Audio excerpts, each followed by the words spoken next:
കുറച്ചു ദിവസങ്ങൾക്ക് മുമ്പ് സോഷ്യൽ മീഡിയയിൽ വൈറലായ ചിത്രമാണിത്. സ്വിഗ്ഗി ഡെലിവറി ബാഗുമായി നടക്കുന്ന പർദ്ദ ധരിച്ച ബുർക്ക ധരിച്ച ഒരു സ്ത്രീയുടെ ഫോട്ടോ. റിസ്വാന എന്നാണ് ഈ സ്ത്രീയുടെ പേര്. ലക്നൌവിലെ ജനതാ നഗരി എന്ന സ്ഥലത്ത് ഒറ്റമുറിയിൽ താമസിക്കുന്നു. തൻ്റെയും 3 മക്കളുടെയും ജീവിതം കഴിച്ചുകൂട്ടാൻ അധ്വാനിക്കുന്നു. ദയനീയമാണ് റിസ്വാനയുടെ ജീവിതം. 23 വർഷം മുമ്പ് വിവാഹം കഴിച്ചു. ഭർത്താവ് ഓട്ടോറിക്ഷ ഓടിക്കുകയായിരുന്നു. ഏതാനും വർഷം മുമ്പ് ഓട്ടോറിക്ഷ മോഷണം പോവുകയും അതോടെ മാനസികമായി തകർന്ന ഭർത്താവ് 3 വർഷം മുമ്പ് കുടുംബത്തെ ഉപേക്ഷിച്ചു പോവുകയും ചെയ്തു. എവിടെയെന്ന് ആർക്കും പിടിയില്ല. റിസ്വാന രാവിലെയും വൈകുന്നേരവും വീടുകളിൽ ജോലി ചെയ്യുന്നു. ബാക്കിയുള്ള സമയം തെരുവ് ചായക്കടകളിൽ ഡിസ്പോസിബിൾ കപ്പുകൾ വിതരണം ചെയ്യുന്ന ജോലിയാണ് ചെയ്യുന്നത്. 25 കിലോമീറ്ററോളം നടന്നാണ് ഈ ജോലി ചെയ്യുന്നത്.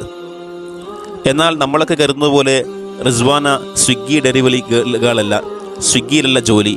സ്വിഗ്ഗി ബാഗ് 50 രൂപയ്ക്ക് വാങ്ങിയതാണ്. അതിലാണ് ഗ്ലാസുകളുടെ പാക്കറ്റുകൾ നിറച്ച് നടന്ന് വിൽക്കുന്നത്.